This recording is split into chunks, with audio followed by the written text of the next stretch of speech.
people who have been in a relationship kind of know the ropes, what you do, how you interact, how you discuss things. Can you pick up if your partner's in a bit of a bad mood? Good idea to maybe leave them alone, let them cool off, or when to ask questions if they seem to be troubled or worried about something.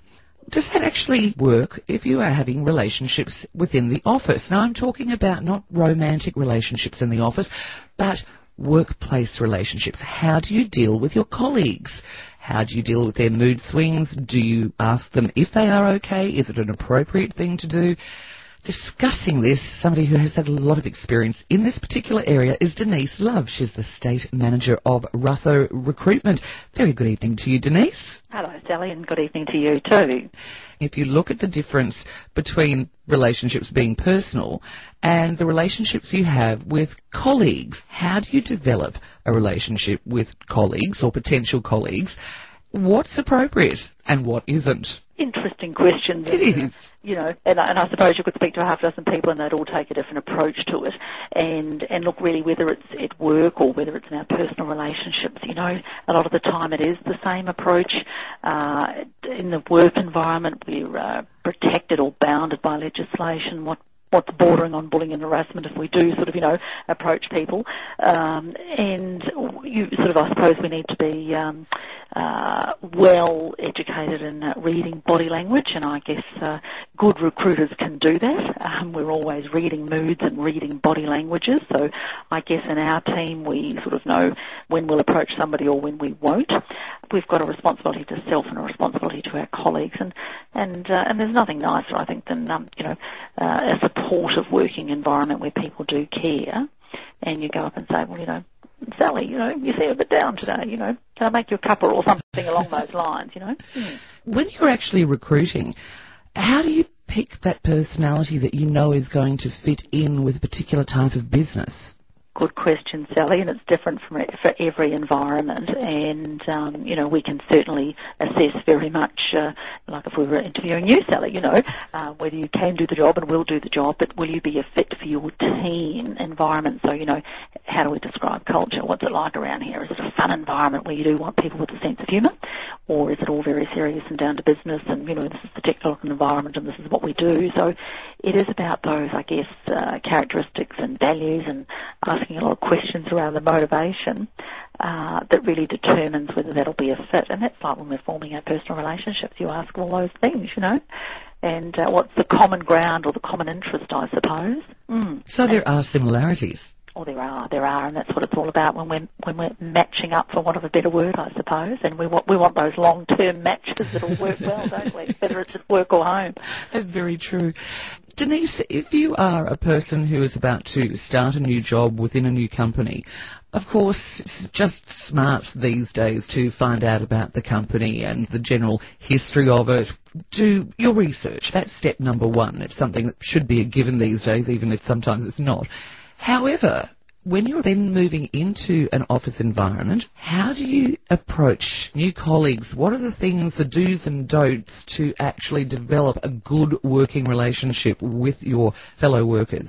Again, Sally, good question. And people do expect you to have done your research today. Certainly, we've got the world at the tip of our finger, haven't we? And when you do go into a new relationship or your work environment, there are certain ground rules, I suppose. There's probably a gamut of them. But, you know, don't go in as the know-it-all. Don't go in on day one that you've been there before. Gently as you go, sort of thing. And feel the culture out and, you know, assess the situation for yourself.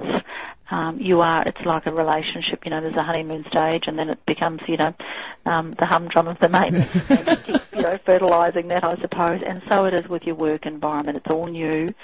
It's probably, I suppose, not a difficult job to look like a high performer because you're out to impress in your work and your deliverables. And then with your colleagues, you want to form those relationships. So you do want to be someone that's bringing a positive attitude, you know, someone that someone feels comfortable with, not threatened with.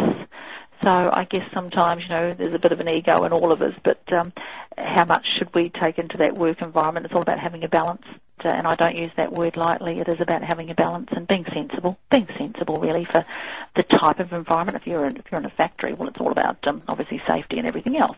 And then if you're in the lunchroom with your colleagues, well, yes, have a bit of a banter, and again, it's what's appropriate in terms of language and those sorts of things, and that takes me into social media as well, and that's a whole new space. But just as you would profile yourself there, at the end of the day, it's all about you. So what you stand for is what you're displaying in your verbal and non-verbal communication with your colleagues, really.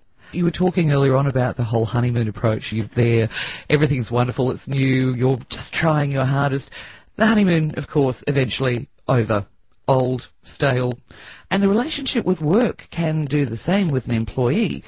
If you are an employee and you find that you're no longer engaged as you were when you started, rather than looking for a new job, because, again, we are living in tough economic times, what steps can an individual take to reinvigorate that work relationship? That's a good word that you use too, to be engaged. And sometimes we can think, this is all a bit mundane and it's not exciting anymore, or it's not the same buzz that it used to be. And yes, we are in a very challenging employment climate at the moment, and we all need to be mindful of that. And don't expect others to do it for you. And if you're pointing a finger, there's three pointing back. Take the initiative. Think of doing something differently. If we always do what we've always done, and all of those sorts of things. So it might be in an office where someone brings a cake and has a morning tea or something and livens the place up, or suggest to your colleagues, okay, we'll all have bright colours on for the rest of the week. And some of those things, they really do work. You would approach your superior, I presume, to make sure that this is okay in the first place.